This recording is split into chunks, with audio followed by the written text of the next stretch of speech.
Boa noite a todas e todos. Vamos dar início ao nosso encontro de hoje, o nosso encontro mensal. Bem-vindos e bem-vindas ao Centro de Estudos e Pesquisas Edgar Morin. De acordo com o nosso compromisso com a acessibilidade, eu vou fazer a minha autodescrição. Sou uma mulher branca de meia idade, cabelos curtos, meixados, estou sentada em frente a uma porta branca de armário, aqui no meu escritório. À minha direita tem uma estante de livros do Edgar Morin. Estou usando uma blusa cor-de-rosa, clara, brincos de argola e um colar. Estou muito feliz pelo reencontro nessa oficina, que faz parte de um conjunto de atividades apoiado pelo convênio firmado com o governo do Estado de São Paulo por meio da Secretaria de Cultura, Economia e Indústria Criativas. Contamos com o apoio, na transmissão simultânea na sala do Zoom pela professora Maria Angélica Carone, e na nossa assessoria técnica nós contamos com o professor Gustavo Ferreira, que é o nosso técnico e o nosso aí produtor de material didático, científico. Como eu disse, hoje, por várias razões, estamos felizes de estarmos aqui, e em especial porque eu estou recebendo aqui o meu querido amigo Rodinei Pereira, que foi meu aluno há muito pouco tempo, não é, Rodinei? No curso de graduação na Oi. Universidade São Francisco, foi colega do Wilson, professor Wilson Orvati, no curso de filosofia. Uma alegria revê-lo. Agradeço desde já por ter aceito o nosso convite de estar aqui, e já já eu vou apresentar então o nosso palestrante. O tema de hoje é complexidade e diversidade humana. Diversidade humana integra a variedade de culturas, valores, modos de vida e de pensar das sociedades. Para Morin, a diversidade não elimina a unidade da espécie humana, mas, ao contrário, revela que todos compartilham da mesma condição humana, ainda que de maneiras distintas. Compreender a diversidade significa reconhecer as diferenças e, ao mesmo tempo, valorizar características comuns que unem os indivíduos, promovendo respeito, convivência e a construção de uma sociedade mais solidária e inclusiva. O ser humano não pode ser compreendido em uma concepção fragmentada ou reduzida a apenas uma dimensão, seja ela biológica, social, cultural ou psicológica. A condição humana é resultado da interação entre múltiplas dimensões que se nutrem mutuamente de maneira hologramática, recursiva e dialógica, formando uma realidade completa.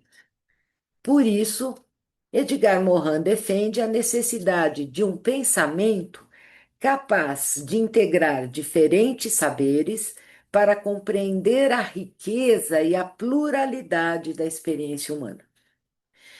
E quem vai nos falar sobre esse tema, então, é o Rodinei Pereira, que é doutor em educação pelo Programa de Estudos Pós-Graduados em Educação, Psicologia da Educação da PUC de São Paulo, com estágio pós-doutoral em Educação, Formação de Professores pela mesma PUC de São Paulo.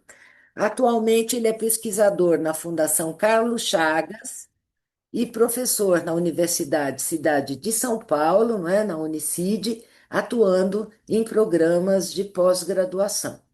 Desenvolve trabalhos como pesquisador, assessor e consultor em educação, apoiando na formulação e implementação de políticas públicas de educação.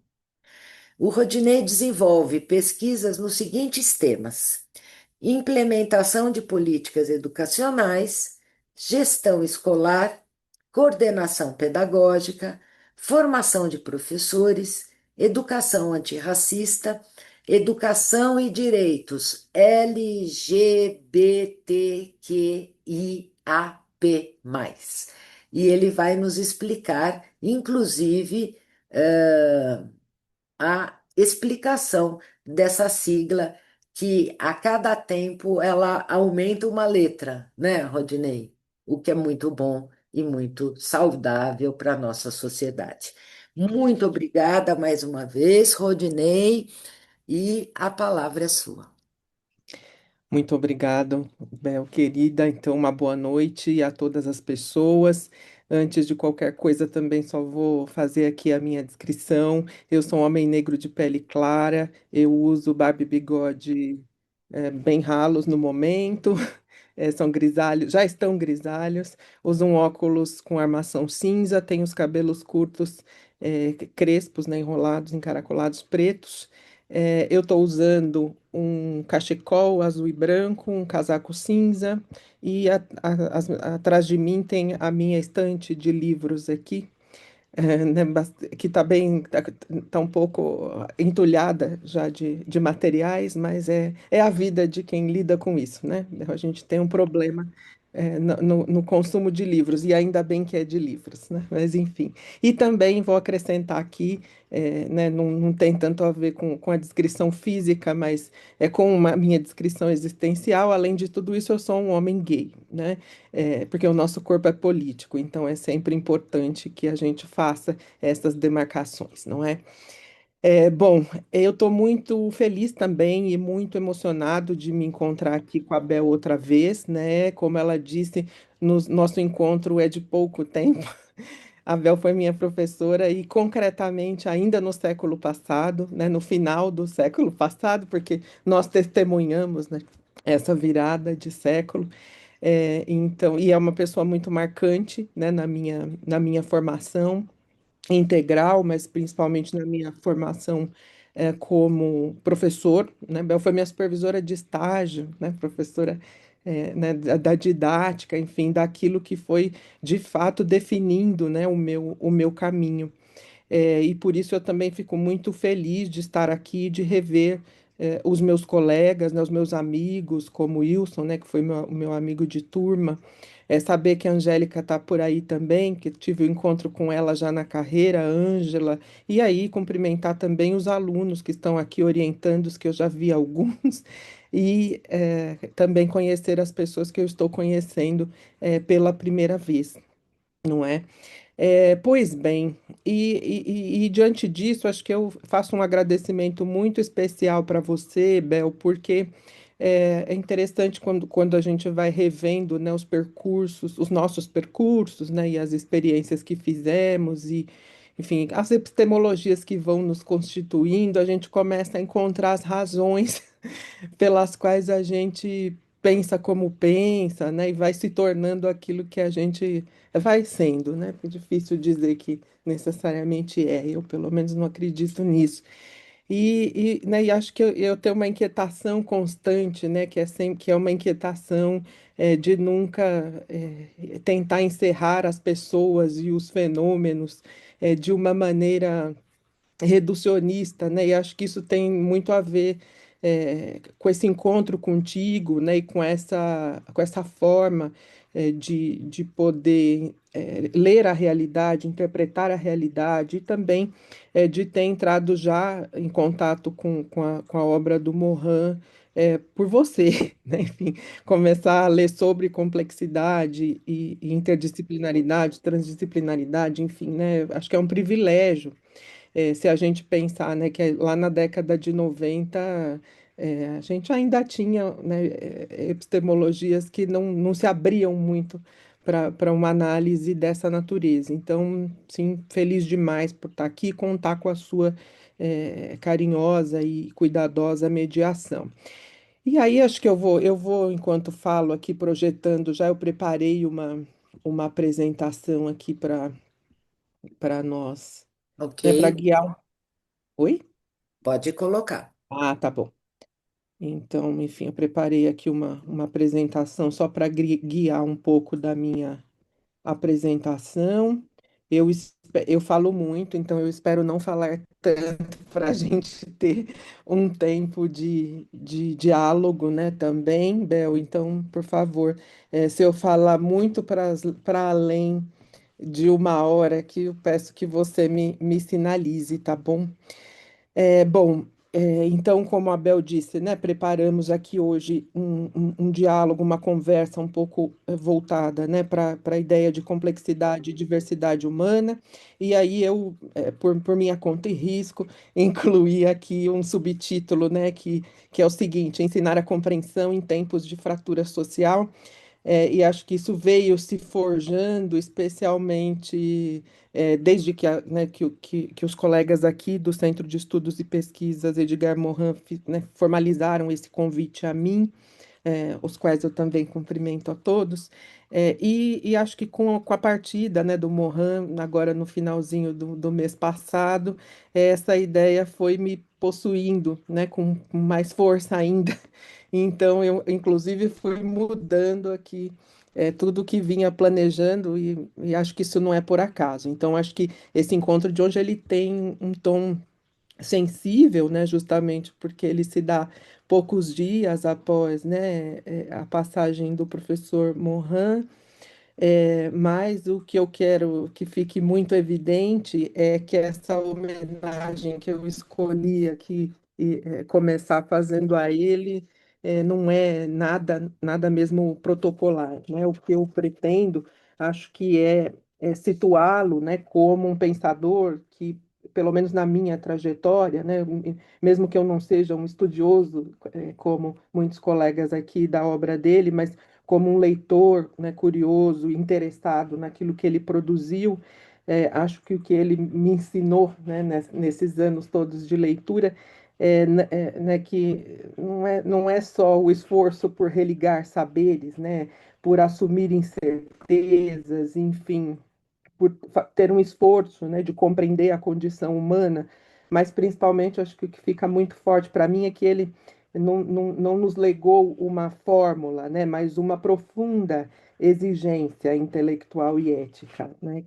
compreendo, que é a missão de religar aquilo que a cultura escolar, a científica e política costuma separar, né, por isso que eu chego aqui nessa noite de hoje, homenageando o professor Morin, muito tocado por uma recusa à preguiça de um pensamento simplificador, né, de um pensamento reducionista.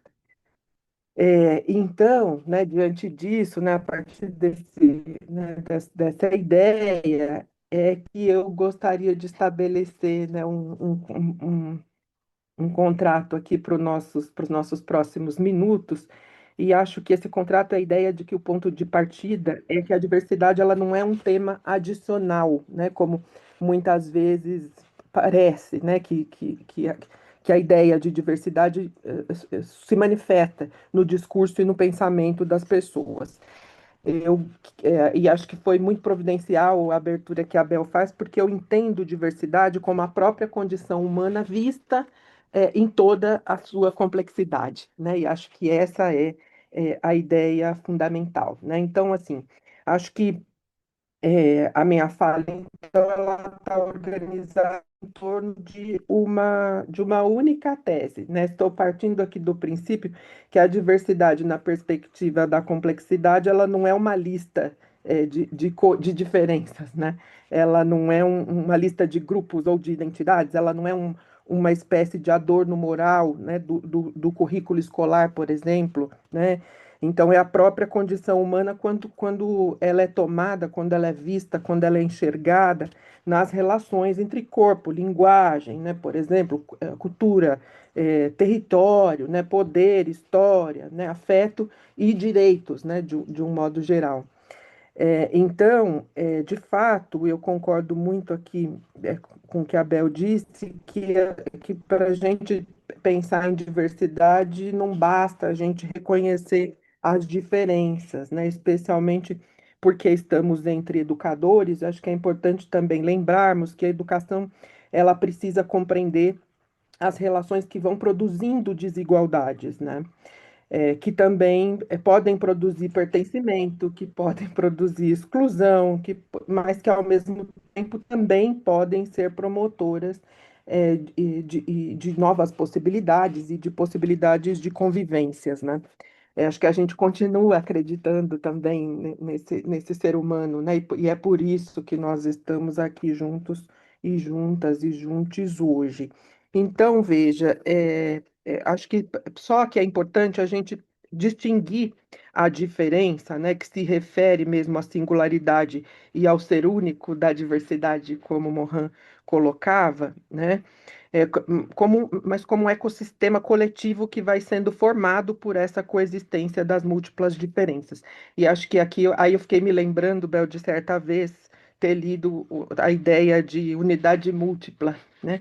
E o quanto isso me fez sentido para pensar essa conversa aqui hoje com vocês, porque de fato não há diversidade sem as diferenças individuais. E foi justamente por isso que eu quis fazer aqui a minha marcação de identidade de gênero, né, por exemplo, né, porque é isso, porque nós subsumimos tudo aquilo que nós somos, né, então eu fiquei pensando que é o que acontece, por exemplo, né, quando o som, né, grave de um contrabaixo, por exemplo, numa orquestra e o agudo de um violino, eles vão se formando e vão produzindo uma música harmoniosa, né? Uma música boa da gente escutar, né? Até porque se a gente tem 50 violinos idênticos tocando a mesma nota, a gente vai ter volume, mas não necessariamente diversidade, porque a diversidade ela vai exigir diferença, né? E isso não requer que a gente perca as nossas identidades, né? Então, acho que isso é fundamental. Então, para a gente avançar, acho que eu me provoquei a pensar na complexidade como a nossa grande chave de leitura aqui para a ideia de diversidade, né? Então, entendendo, né, a ideia do complexo, né, como aquilo que é tecido junto, né, como aquilo que tem tramas que nem sempre a gente dá conta de enxergar todas elas, né, mas pensar, né, que na vida concreta, especialmente pensando em educação, sujeito, né, escola, currículo, por exemplo, território, né, corpo, linguagem, né, cultura, história, né, poderes, enfim, nada disso aparece separado, né? Então, mas sabe que toda vez que eu tento refletir, pensar um pouco sobre isso operando junto, né, sobre o complexo sendo vivido por nós no cotidiano, eu tendo também a me incomodar um pouco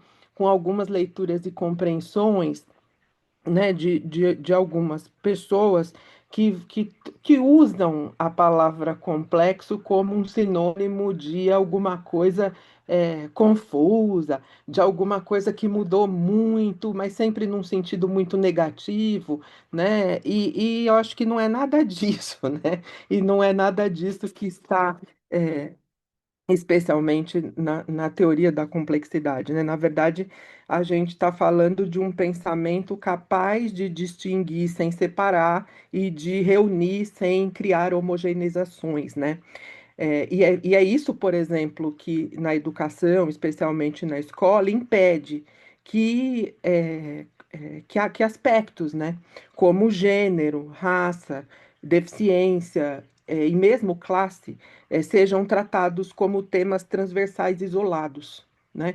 Acho que essa é um pouco a ideia que eu gostaria de trazer, né, quando a gente pensa em diversidade. Porque se a gente toma nessas categorias como elas comumente vêm sendo tratadas, normalmente aparecem como temas transversais, mas a ideia de transversalidade também está bastante fragmentada, né? E não nessa perspectiva da gente entender isso tudo junto, né, num mesmo tecido, né, sem que isso tudo junto se subsuma e vá produzindo consequências nas formas como a gente pensa e interage com os outros, né? E acho que essa ideia de tratar essas categorias em separado, ela é perigosa porque ela é reducionista, né? Porque ela vai se encaminhando para um pensamento simplificador. E acho que isso tem uma consequência que é deixar que a diversidade ela vá se transformando numa palavra um pouco confortável para quem não sabe o que fazer com ela ou se incomoda com ela, né? Que é assim, né? E isso também tem sido muito comum ultimamente, que é a ideia de celebrar a diversidade, né? Então, como parece que não é bom, nem eticamente correto você maldizer a diversidade, você celebra a diversidade. Mas a gente vai celebrando a diversidade sem que nada mude na prática, né, nas nossas relações cotidianas. E acho que esse é um risco grande, porque e ele vai se produzindo quando a gente transforma, melhor dizendo, quando a gente reduz as pessoas a rótulos, né? Então, e acho que o mais frequente deles ultimamente tem sido dizer que quem reivindica direitos a partir de uma posição de diversidade é um identitarista, entre aspas. Então, olha só, né? Os identitários estão atrapalhando tudo. Enfim, gente, isso tem sido um problema no campo conservador e no campo progressista. Né? Então a gente vai reduzindo as pessoas a rótulos. E aí, quando a gente faz. E isso é ruim, porque, veja, acho que quando nós fazemos isso, nós vamos transformando a diversidade, aquilo que a gente chama de diversidade, num protocolo, né? E a gente vai também converter aquilo que a gente chama de inclusão, né? Que normalmente é tentar fazer aqueles que a gente considera que não cabem, né? Na ordem, no estado de coisas, né? No status quo, na heteronormatividade, né? Que é as que são as relações de gênero pensadas a partir da heterossexualidade como, né, maneira única, hegemônica e dominante de ser e estar no mundo, da branquitude, né, que enfim, a gente pensa o mundo sempre da perspectiva das pessoas brancas e da ideologia da branquitude, a gente pode falar melhor disso depois, mas também numa perspectiva que é capacitista, porque ela também nega o reconhecimento da deficiência, né, ou das deficiências como um jeito de estar no mundo. Ou seja, né, a gente vai lidando com inclusão como uma tentativa de pegar esses sujeitos que são considerados como fora dos padrões sociais esperados e tenta trazer para dentro de algum lugar, né? E não é de algum lugar, né? É dentro dos padrões de normalidade. A gente quer sempre normalizar esses diferentes e muitas vezes sob um argumento de que a gente está ali celebrando a diversidade quando faz lá na escola uma semana de conversas e debates, pinta lá uns desenhos, chama umas pessoas negras para fazer palestra. Em junho, isso é menos frequente, né? Porque quando mexe em gênero a coisa fica mais complicada, mas eu vejo isso acontecer também. Fazer semanas comemorativas, por exemplo, agora no mês de junho, né, que é o mês do orgulho LGBTQIAPN+, né, e aí traz lá uma pessoa ou outra para fazer uma palestra e fica só nisso, né, a gente vai tratando temas complexos como eventos, né, como se falar disso um dia, 2 dias, colocar um cartaz, pintar um desenho, fazer uma palestra, como se isso resolvesse, né, os conflitos, os desafios que a gente tem na convivência diária, né, entre diferentes pessoas e diferentes maneiras de ser. Né? Então, na verdade, veja, acho que a pergunta que a gente precisa se fazer é que diferenças elas são reconhecidas, quais são hierarquizadas e quais são transformadas em motivo de exclusão. Né? Acho que essas perguntas de saída, elas são muito importantes de serem feitas. Por quê? Né? Porque a diversidade, ela precisa ser lida junto com a desigualdade, com quem a gente reconhece como pessoa, com quem a gente reconhece que é um sujeito de direito e principalmente que atitudes a gente vai ter para redistribuir direitos, legitimidades, vozes, né, conhecimentos e principalmente como é que a gente vai construir contratos de participação, né?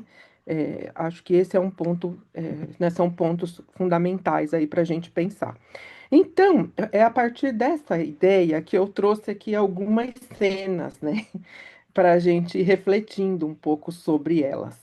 Eu gosto muito de trabalhar eu chamo de casos de ensino, que são situações que eu vou recolhendo e vou documentando. Eu costumo registrar mesmo na minha passagem pelas escolas, né, pelas universidades, e eu coleciono muito essas histórias e depois vou usando toda vez que eu tenho oportunidade de poder falar, enfim, pensar, escrever sobre o que acontece nos processos educativos.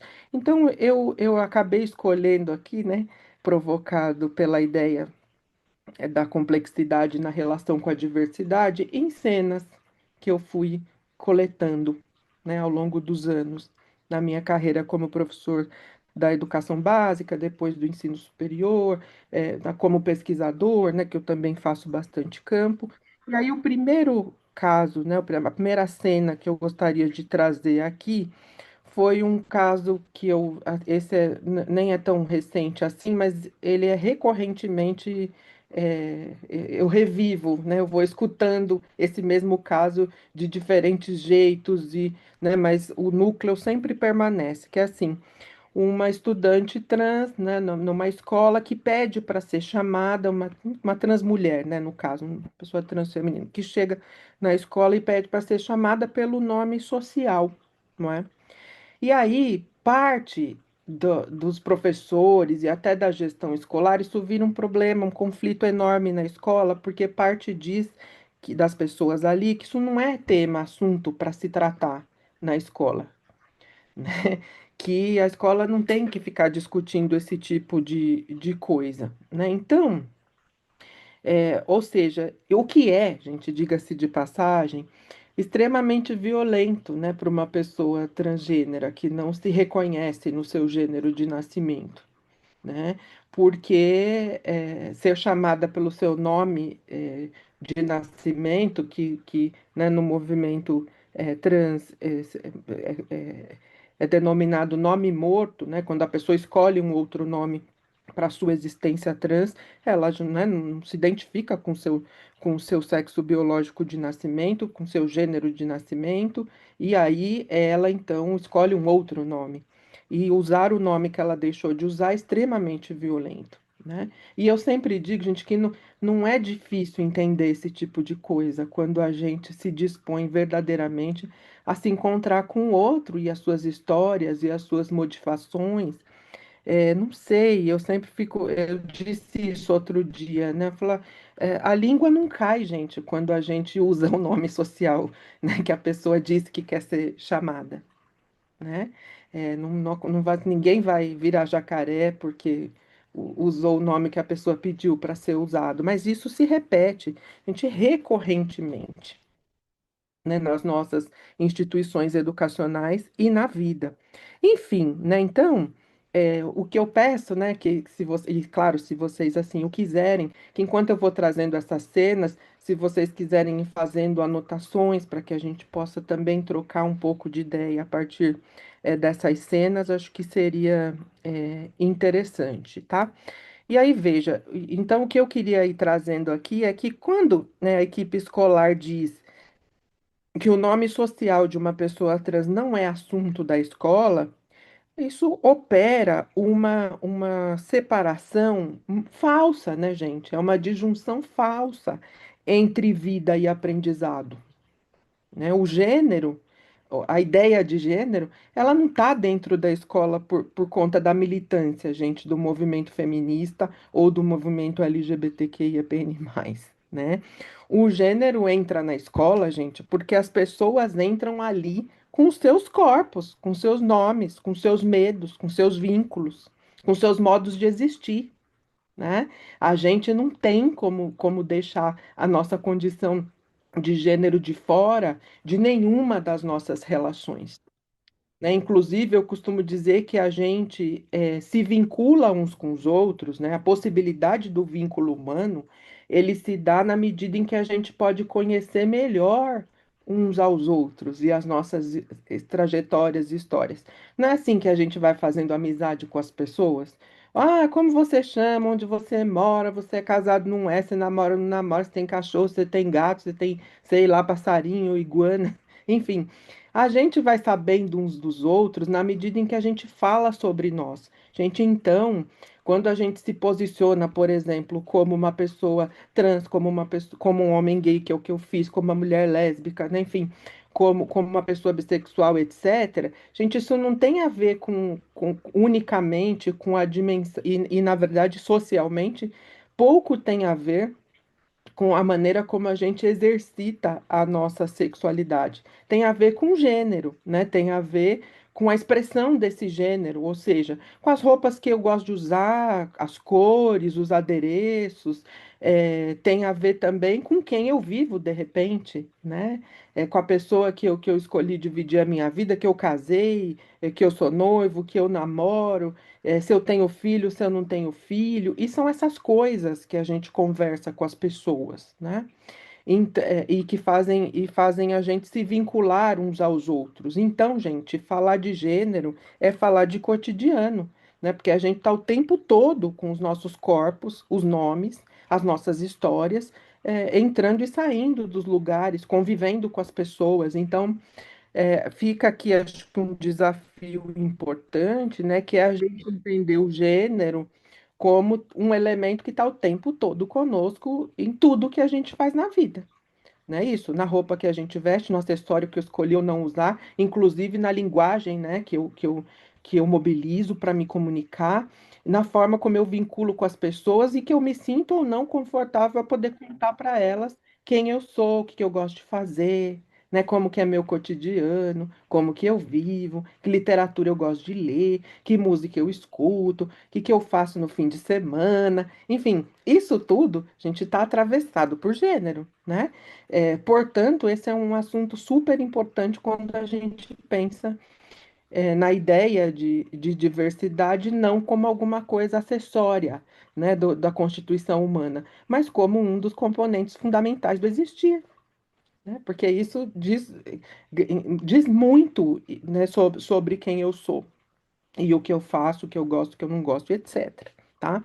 Então, gente, é uma falácia também a gente achar né, que não se deve discutir gênero na escola. Ao contrário, né, especialmente num momento como esse em que a gente vê o aumento de casos de feminicídio, né, lamentavelmente tem sido um problema sério, né, na nossa sociedade, que a gente tem inúmeros casos de crianças, inclusive, sofrendo violências e abusos sem que elas possam identificar os sinais, né, de que isso está ocorrendo, né? Que é isso, que é eu não poder me manifestar quem eu sou na minha inteireza, porque eu posso ser expulso da minha casa, expulso da escola, porque alguém pode me bater na rua, né? Enfim, pode querer me matar, inclusive, né? Porque eu tenho uma identidade dissidente, né? Então, uma identidade de gênero dissidente. Então, veja, e é muito triste quando a gente chega num momento histórico em que quase não, né? Há um consenso político em torno da ideia de que não se deve falar de gênero na escola. A gente faz 10 anos que nós estamos amordaçados na educação básica e até no ensino superior para falar sobre gênero, né? Porque desde que os planos municipais, né, estaduais, o Plano Nacional de Educação lá atrás, em 2016, amordaçaram esse debate, a gente está sofrendo muito para conseguir trazê-lo de volta, né? Mas a gente não desiste. Mas enfim, veja. E o argumento é que o debate de gênero destrói a escola, que ele desvia a escola e as instituições educacionais do seu foco de atenção, né? O que é, gente, uma violência, né? Porque o debate de gênero ele não destrói a escola, muito pelo contrário, né? Ele expõe como as normas, as expectativas e as hierarquias elas vão atravessando corpos, trajetórias, possibilidades de aprender, né? Então, o verdadeiro problema, eu diria, não é discutir gênero, mas usar o medo e o pânico moral para interditar a compreensão das pessoas em torno das diferenças porque quando a gente as compreende, a gente passa a respeitá-las e a conviver pacificamente com elas, né? Então, o pânico é, por exemplo, uma mulher como Erika Hilton ocupar os espaços que ela escuta, tratar das pautas que trata, né? Enfim, o medo, né, das pessoas é que tenha um professor, uma professora trans dando aula para o filho dela. E qual é o problema se for uma professora competente? Né? Né? Ou seja, o que está por trás dessas resistências, gente, são medos e pânicos morais, inclusive sem nenhum fundamento, né? Agora vamos passar então para um outro caso, gente, aqui já voltando um pouco para a ideia de raça, tá? E aqui eu queria só trazer uma. Essa cena é muito, muito, muito recorrente, né? Nas pesquisas que eu tenho orientado, no que eu já vi acontecendo na escola, mas especialmente nos trabalhos de mestrado e doutorado que eu tenho orientado. Um deles, inclusive, de uma orientanda minha que está fazendo um trabalho etnográfico, né? E isso aqui é muito recorrente na tese dela. Sempre que tem um caso de indisciplina, e é o mesmo caso considerado de indisciplina cometido por um estudante negro e por um estudante branco, gente, o estudante branco, na maior parte dos casos, ele é sempre visto, né? Ele é sempre descrito pelos professores, pelas equipes de gestão, como uma pessoa imatura. Ó, veja bem, né? Não é bem assim, é porque ele é muito novo. Quando um caso de indisciplina é cometido por um estudante negro, em geral, ele é sempre visto como esse sujeito ameaçador, que amedronta, né? Então, gente, né, qual é a cegueira paradigmática que opera aqui? Tá? Eu pensei muito antes de usar esse termo, eu não gosto muito de usar cegueira porque eu acho muito capacitista, né? Mas como a gente usa, aqui estou usando no sentido mais metafórico mesmo, né? Qual é o paradigma que a gente não está conseguindo enxergar, né? Então, veja.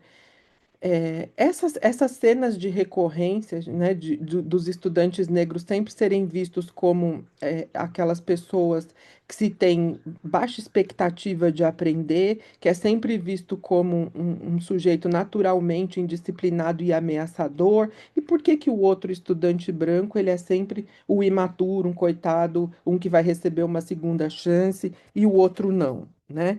Então, veja, eu acho que nós temos aqui que ter bastante cuidado, porque o que opera, gente, é quase que uma incapacidade total de reflexão, sabe? Até lembro da Hannah Arendt, né, com a ideia de banalidade do mal. Que mal banal que eu estou praticando que eu sequer estou vendo, né? Então, veja, nesse caso, gente, acho que é importante lembrar que a questão racial ela não se resume a uma atitude individual, né? E nem a insultos explícitos verbalmente, né? É muito comum toda vez que a gente traz o debate de raça e de racismo, as pessoas pensarem que o racismo é só a expressão da injúria racial, né? Que é quando eu falo assim, né, né, quando eu xingo a pessoa de preto, de macaco, que é extremamente violento, e a gente vê, inclusive, acontecendo frequentemente, né? E é crime, né, gente? Acho que é importante a gente lembrar disso. São crimes. Mas o que eu quero trazer aqui é que a questão racial, ela não é unicamente a injúria racial ou uma atitude individual e isolada que uma pessoa branca teve em relação a uma pessoa negra, né? A questão racial ela é sistêmica e a gente precisa entender isso, porque o racismo está nas expectativas que a gente tem ou deixa de ter sobre as pessoas, em quem a gente suspeita ou deixa de suspeitar, né? Ou seja, quando eu vejo uma pessoa negra, eu atravesso a rua imediatamente, ou seja, eu sempre considero uma pessoa negra suspeita, né? Eu sempre vou achar que um estudante negro tem menos capacidade de aprender do que um branco.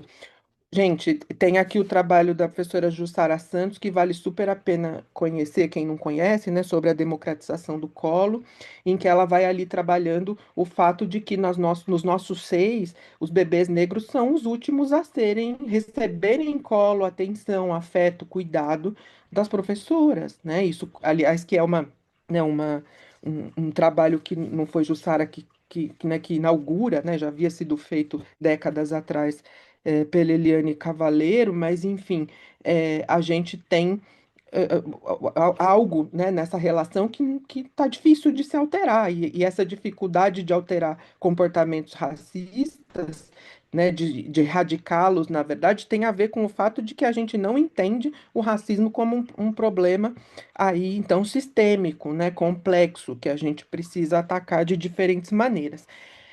E principalmente porque a gente tende a achar que a questão racial envolve, né, você não tem que dar, envolve você dar um tratamento neutro às pessoas, né? Ou seja, a frase que eu mais escutei, né, como professor de educação básica, né, já me deu calor, foi, foi o seguinte, né? Toda vez que a gente se refere às diferenças ou à diversidade na escola, eu ouço, e ainda ouço essa frase muito. Aqui todos são iguais.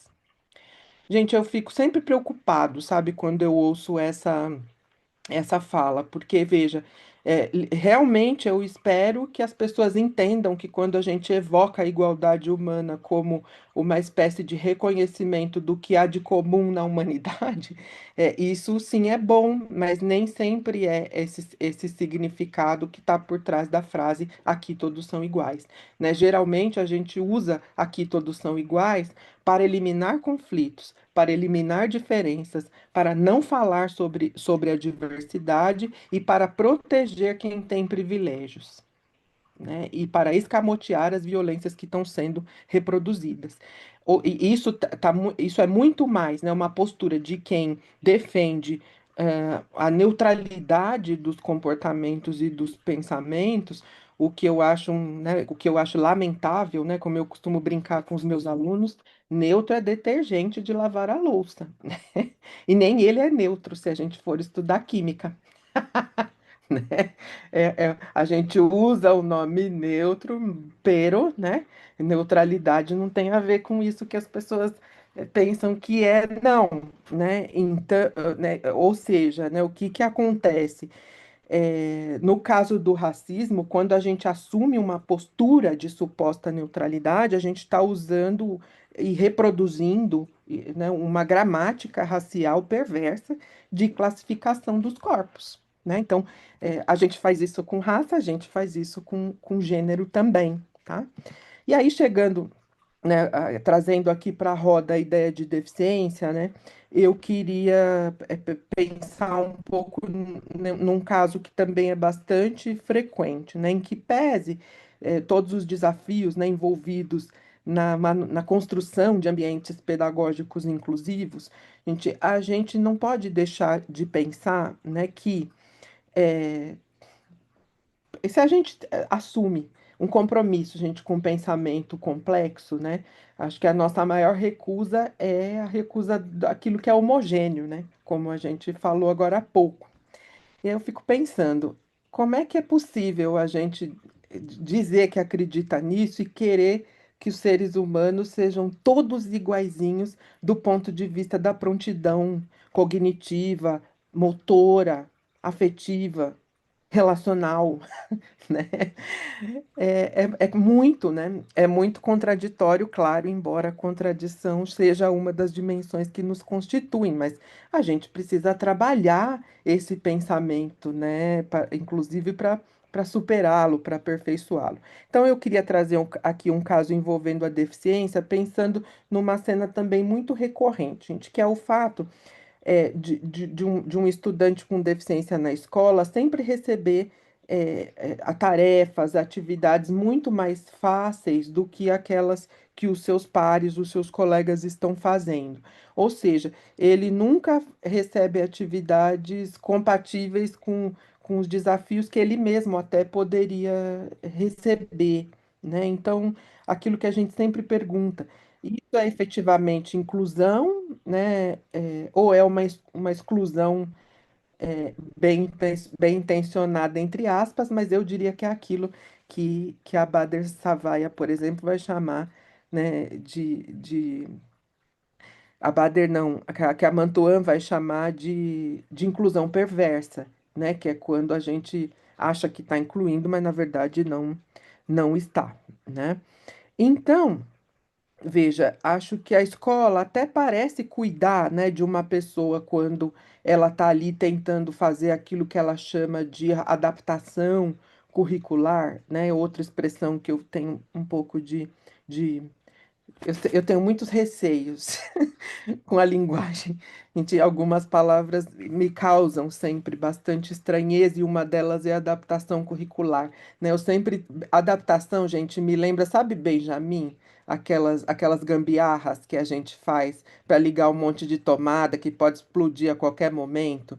É tipo colocar Durepox na torneira que está vazando, sabe? Então, quando a gente fala de currículo e fala de adaptação, eu fico agoniado, porque me lembra sempre isso, o Durepox né, no fogo, na torneira que está prestes a explodir, puxadinho, Benjamin, coisas assim, né?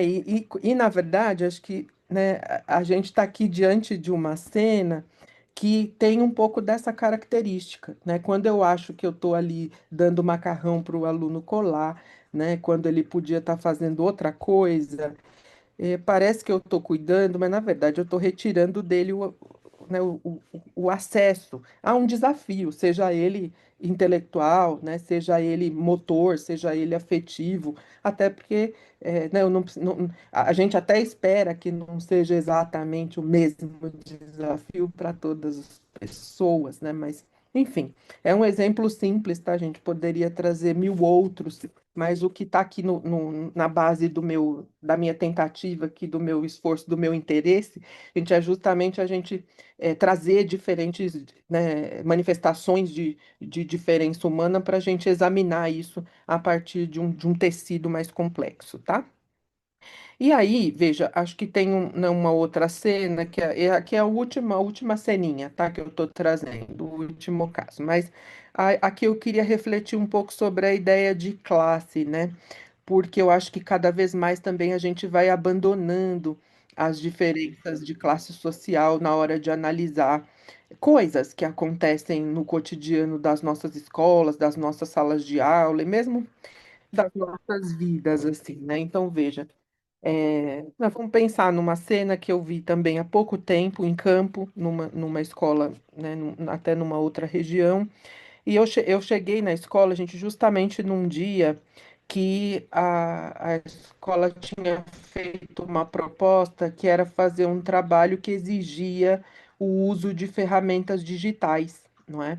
E aí tinha também uma saída cultural, e por mais que a escola tentasse garantir eh, algumas condições, né, como o lanche, como o transporte para levar, tinha outras coisas que exigiam algum gasto, né, das famílias, por exemplo. E aí teve uma menina e eu cheguei bem no dia que ia ter essa saída cultural, e eu estava ali para fazer entrevistas, enfim, uma série de coisas, vi a menina sentadinha, ela ficou na escola, eu fui lá perguntar, por que que você não foi? Né? Eu até achei que ela não fosse dizer, mas ela me falou, porque a minha mãe não tinha dinheiro para enfim, né, para contribuir aqui com parte das tarefas. Eu falei, mas aí, né, sua mãe nem você não quiseram falar nada na escola? Ela, não, professora, a minha mãe não gosta de reclamar, e eu também fiquei com vergonha, então eu falei que eu só não queria participar, e as pessoas assumiram, gente, essa justificativa, né? Eu fiquei muito tocado, gente, é claro, né? Sempre muita gente, mas eu fiquei sempre pensando ali, né, naquele momento, o que que a escola não viu, né? Será que não faltou ver que a estudante ela não reclama porque na maior parte das nossas experiências, eu sei porque já vivi muito isso, né? Pensando na minha própria origem social, a vergonha, gente, ela é mais forte que a reivindicação, muitas vezes. Né? Eu tenho uma cena que foi o dia que eu rompi com isso definitivamente, porque eu me lembro que eu estava em greve, né, como professor da rede pública. Eu sempre participei de de todas as passeatas, movimentos, né, tudo que vocês imaginarem, passeata e tudo. E teve um dia que eu não fui. Eu falei para os colegas, nessa eu não vou, né? E de uma maneira muito enfática. Grande parte das pessoas acreditou. Gente, eu tive um colega que chegou para mim e falou assim: "Tá acontecendo alguma coisa. Por que que você não vai?" Eu falei: "Não, eu tenho outra coisa." Ele falou: "Não, eu não acredito." Aí ele falou para mim: "Você não vai porque você não tem dinheiro, né, para voltar." Né? Gente, eu já era professor do ensino superior. Eu estava sem receber salário há 3 meses, né? E de fato eu não tinha dinheiro nem para tomar o metrô. Eu lembro, ele falou assim: "Isso jamais." Né? Foi a pessoa que me. Ele falou assim: "Eu tenho R$ 10 no bolso, mas eu vou e você vai." Ou seja, gente, né, são cenas, né, de solidariedade que fazem a gente reconfigurar, né, a forma da gente lidar com essas questões. Então, essa compreensão, gente, de que a vergonha substitui a reivindicação, ela é muito forte, né? Culpa e vergonha, elas são muito, são travas, né? Para a gente poder se comunicar com as pessoas e estabelecer relações, né? Então, só uma metáfora, né, só uma pequena passagem, mas para contar o quanto a escola, né, enfim, quando a gente deixa de ver coisas lá, muitas vezes isso tem a ver com aquilo que os nossos estudantes não dão conta de contar, os nossos professores também, por que não? Né? Então, o que será que as pessoas não estão conseguindo contar por vergonha e não estão conseguindo reivindicar por vergonha, né? Então, né, esses elementos eles são super importantes. E aí, veja, eu costumo dizer, gente, que classe, né, enfim, esse recorte, né, da nossa sociedade, né, o recorte de classe, ele costuma operar como uma espécie de desigualdade silenciosa, né? Ela vai operando de forma mais dura nas condições materiais, por exemplo, né, que a gente tem ou deixa de ter, no tempo que a gente tem, né, disponível para certas coisas, no repertório cultural também que a gente é capaz de ter ou deixar de ter, que é legitimado, e no acesso a uma série de oportunidades, né? Então, veja, aí eu fiquei me lembrando, né, e acabei me lembrando de novo, Bel, do Mohan, pensando assim, né, que para intervir num caso como esse, a escola ela tem que se basear no conhecimento pertinente, né, ou seja, ela precisa inscrever a sua ação pedagógica diretamente no contexto material e simbólico dos estudantes. Né? Isso é alguma coisa essencial, né? Enfim, e aí eu trouxe essas pequenas cenas. Gente, eu acho que, bom, eu estou conseguindo aqui, acho que me programar para ir dentro do tempo, para a gente ter um pouco de diálogo, né? E eu quis trazer essas pequenas cenas, gente, pelo seguinte, porque nenhum desses casos eu entendo que ele atua sozinho. Gênero não opera sozinho, né? Raça não opera sozinho. Deficiência e classe não são gavetas separadas, e ao mesmo tempo nada disso se soma mecanicamente, né? É só a gente pensar nas nossas próprias vivências e nas vivências de um monte de gente que a gente conhece. Gente, então, né, quando eu penso, né, numa série de alunas e de amigas que eu tenho aqui e que eu vou me lembrando de certas histórias, né, de como o fato de ser mulher, professora, de ter filho, né, de ser negra, né, de ter deficiência, enfim, é isso tudo junto, gente, que vai, então, combinando pertencimentos e vulnerabilidades, né? Na verdade, é tudo isso junto que vai produzindo experiências singulares e que exigem de nós uma leitura contextual, gente. Se a gente não se esforçar, né, para fazer leitura de contextos, que para mim é um dos níveis de leitura e interpretação mais difíceis, né, da gente aprender a fazer, né? A gente não sai do lugar, né? Ou seja, e acho que a complexidade, a gente acha que ela vai impedindo tanto que a gente faça leituras universalistas abstratas, quanto é, simplificadoras do ponto de vista das identidades, sabe? Então, acho que aqui eu chego também num núcleo importante do que eu tinha pensado para a gente conversar hoje, né? E por isso que eu fui convocado aqui, me senti convocado a trazer a ideia de compreensão, né? Porque eu fiquei lembrando assim, né, que, né, pelo menos eu acho, Bel, se eu estiver errado depois, e colegas, vocês me ajudem a aprimorar o pensamento. Mas lendo Morin, eu entendi que compreender não é apenas a gente explicar as coisas, né? Não é também concordar de uma maneira irrestrita com as coisas, e ao mesmo tempo também não é relativismo, né? Compreender é a gente reconhecer o outro como um sujeito complexo em relação, né, que é totalmente atravessado de história, de afeto, de linguagem, de cultura e de contradições, né, como eu disse agora há pouco. E aí acho que isso nos ajuda a pensar no nosso compromisso como educadores, né? Ou seja, e acho que a gente ensinar a compreensão, gente, que eu não sei, eu cada vez mais também, e acho que foi isso, a passagem do Mohammed me fez refletir muito de qual é o lugar que eu quero assumir, né, como professor, pesquisador, enfim, como ser no mundo. Eu falei, eu quero assumir para mim esse compromisso de ensinar compreensão, aprender compreensão, ensinar compreensão, porque ensinar compreensão implica criar práticas autênticas de escuta, né, de mediação de conflito, de leitura crítica dos estereótipos, né? Dos currículos, inclusive, do quão representativos eles são, e principalmente qual é o nosso papel, o meu papel, enfim, o nosso juntos, de, acho que efetivamente, né, sem chavões, da gente ir fazendo a gestão democrática da nossa convivência, né?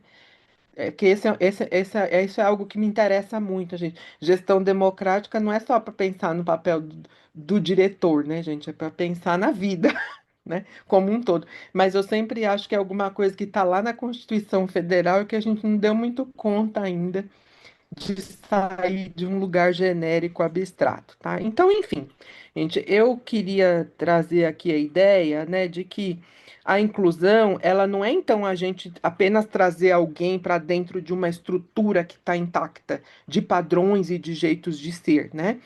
Acho que inclusão, nessa perspectiva, para mim, ela tem muito a ideia de religação, né? Ela traz muito a ideia de religação, e não é de qualquer religação. A gente está falando de uma ligação dos sujeitos com as suas comunidades, né, dos direitos com os vínculos, das diferenças com aquilo que é comum, dos currículos com a vida, da escola, da universidade com o mundo. Ou seja, é a gente transformar de fato a estrutura para que a vida em comum ela vá sendo cada vez mais possível, né? A gente não dá para acreditar que a vida em comum será impossível. Eu não adianta, eu não sou pessimista. Gente, por mais eu tenho assim uma, eu sempre pode falar a verdade que eu aguento. Eu não nego os fatos, tá? Sim, não sou poliana, nem um pouco, mas eu me recuso a acreditar que o mundo não tem jeito, que o mundo está perdido, que o ser humano não tem jeito. Enfim, eu acho que tem saída sim para a vida comum, né? E acho que, né, e já me encaminhando para o final aqui, gente, eu queria ir pensando, né, pensar nessa perspectiva de que a escola que educa para uma vida em comum, para uma terra em comum, né, para a ideia de cidadania planetária, né? Enfim, já que a gente está aqui conversando juntos, ou seja, isso nos ajuda, nos exige, né, melhor dizendo, uma consciência, né, de um destino comum. Acho que e também nos convoca a articular esforços, né, para um pertencimento eh, aqui, né, no nosso país, enfim, na América Latina, enfim, no mundo. Acho que a responsabilidade ética e um destino para nós, né, como humanidade. E acho que a escola e a universidade são locais estratégicos para nos ensinar a como fazer isso, a encontrar um caminho juntos para isso, enfim. E acho que principalmente para e o ponto de partida para isso, gente, é a gente entender que a gente é diferente, mas que nós somos completamente interdependentes, né? Não dá, né, para a gente achar que a gente vive sozinhos ou nas nossas bolhas, né? Enfim, não dá, assim, né? Aí, se a gente não superar essa ideia e construir uma ideia de interdependência, realmente será difícil, né? Então, eu fico também pensando, né, no seguinte, que eu tinha até esquecido aqui de passar o slide, né? Que acho que tem jeitos, né, para isso, tem possíveis, tem uma pedagogia, né, para isso. E aí eu fiquei pensando, né, como é que será, né, que a gente pode traduzir isso tudo numa prática mais diária? Aí eu fico assim, não sei se é, né, claro, não é nenhuma tentativa de enquadrar nada, mas um começo, né? Fico pensando assim, bom, se a gente conseguir contextualizar um pouco as coisas e os fatos, as situações, as pessoas antes de um julgamento definitivo. Se a gente escutar genuinamente uns aos outros, né? Se a gente fizer um esforço por remover barreiras de convivência antes de sair procurando culpado. E se a gente planejar, né? eh, as nossas intencionalidades educativas para participação e não para exclusão, né? E não só para lidar com exceções, eu acho que a gente já teria, né? E já teremos um bom começo, né? Então, veja, eu finalizaria dizendo que a escola ela não tem como se tornar inclusiva só porque ela acolhe a diversidade, ainda que apenas no discurso, né? Mas porque ela se dispõe a reorganizar concretamente todos os seus modos de conhecer, de conviver, de avaliar, né? De tomar decisões, ou seja, a diversidade, gente, ela só se transforma numa potência educativa quando a escola vai abandonando, eu penso, a lógica da tolerância mínima, sabe? Eu sempre acho que a ideia de tolerância tem uma dimensão que parece que você está fazendo um esforço enorme para aguentar o outro, né? Para tolerar ali com o estômago revirado a existência dele com você e naquele espaço. E não dá, né, gente? Não, realmente, não há estômago, fígado, afeto que se sustente, né, dessa maneira. Porque é isso que faz a gente excluir, silenciar, né? E, em último caso, é isso que explica as violências extremas, né? Então a gente tem que abandonar essa lógica de uma tolerância mínima e substituir isso por uma ética da compreensão. Né? E a ética da compreensão passa, por exemplo, por a gente se educar, né? E de fato ir lá saber que a sigla, né, do movimento LGBT, né, lésbicas, gays, bissexuais, transgêneros, intersexo, né, e etc., são um produto também social, né, do movimento social organizado que diz, olha, vamos aqui coletivamente lutar por direitos e construir, né, um modo de mostrar quem somos a partir dos grupos que mais vão sofrendo os efeitos das violências e que precisam ter direitos assegurados, por exemplo. Né?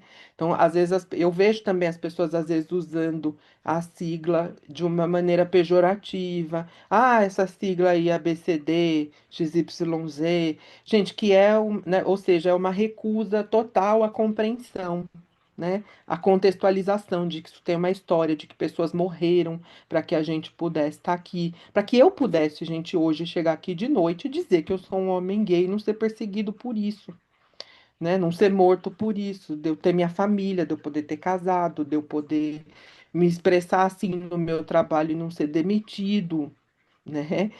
De poder contar para as pessoas quem eu sou, né? Com quem eu vivo, as coisas que eu faço, né? E tudo mais, né? Então, da mesma forma, a gente tem que compreender o que é racismo, o que não é racismo, o que é ideologia da branquitude, o que que não é, né? O que que é o capacitismo, que é esse preconceito direcionado à pessoa com deficiência. Ou seja, esse conjunto de coisas, gente, acho que a gente, quando se imbui da ética da compreensão, a gente vai atrás de aprender, a gente entende e a gente convive com isso muito bem, né? Então, e com isso eu não quero simplificar nada, nem sentimentalizar, né, as diferenças e nem converter aqui a diversidade num repertório decorativo, nada disso, né?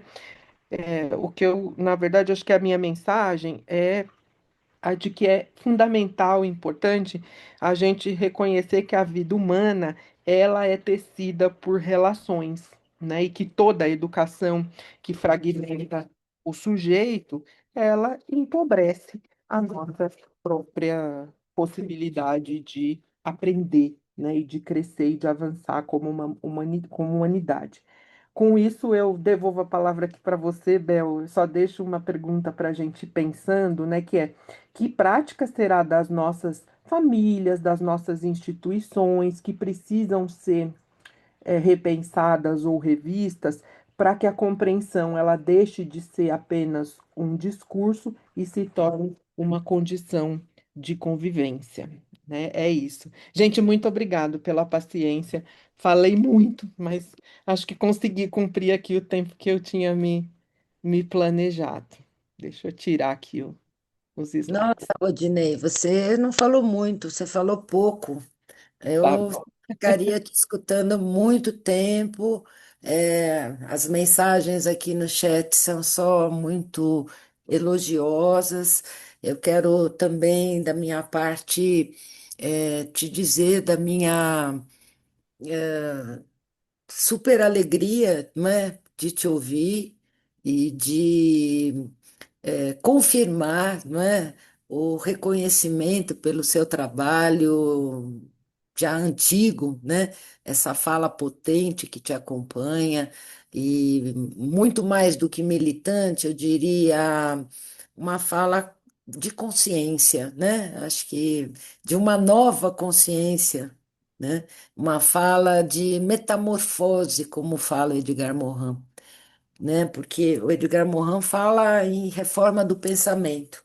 E a gente vive a vida toda na educação, indo atrás dessa reforma do pensamento, não do outro, né? Do nosso professor, para que a gente possa, ser instrumento de verdade, né? Do que aquilo que eu estou falando, de fato, é aquilo que eu penso e aquilo que eu vivo.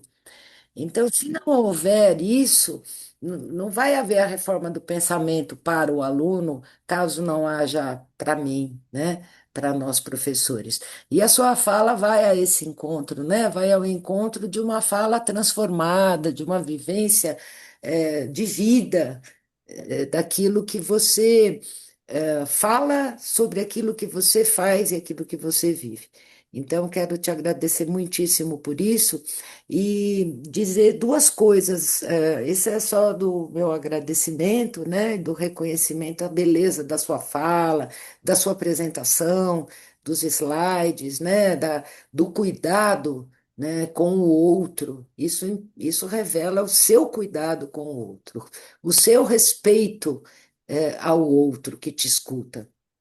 Porque a gente fala muito em escuta sensível. É verdade, a gente precisa ter uma escuta sensível, mas você trouxe uma questão muito significativa, que é o lugar da não fala como vergonha ou culpa. Eu acho que aí tem uma questão que nós, professores, não podemos perder de vista, porque muitas vezes a gente se limita a cuidar da escuta sensível, mas a gente tem que ter a sensibilidade para a não escuta sensível também do outro, né? Que eu acho que quando se fala em diversidade, eu acho que é por aí que vem. Nós temos, eu tenho pessoas que eu conheço, né, aí com deficiência física, por exemplo, que a gente está vendo a gigantesca dificuldade, né, que a pessoa enfrenta, dos inúmeros esforços que ela faz para fazer tudo o que faz, e a gente só vê o lado da dificuldade dela e não vê da possibilidade. Isso implica aí num silenciar de vergonha ou às vezes até mesmo de culpa pela sua própria condição. E isso nós, educadores, muitas vezes temos uma venda que nos impede de enxergar. E o Edgar Morin fala da ideia de ética que você traz de uma forma muito, como eu vou dizer, não é simples de simplista, mas é simples de compreensão, né? Que é a questão da ética, quando ele fala que há dois pilares da ética, e que aí a gente pode pegar aí a ética da compreensão, que você tão bem apontou. Os dois pilares são a responsabilidade e a solidariedade. Não tem um sem o outro. Eu sou responsável pela minha sociedade. Nesse trinômio da condição humana, sociedade, indivíduo, espécie, eu sou os três termos, né, dessa trindade, eu diria assim, né? E então a solidariedade sem responsabilidade e vice-versa, elas não prosperam como pilares de uma ética de compreensão. Enquanto você falava e trouxe aí esses exemplos tão interessantes, né, que acontecem no universo do cotidiano escolar, e traz aí o caso da menina trans, que não pode ser, que queria ser chamada ou quer ser chamado em todos os casos, não só neste que você trouxe como um exemplo, né, dizendo. é, não é tão difícil compreender. Ninguém vira jacaré de chamar a pessoa pelo nome ao qual ela se identifica.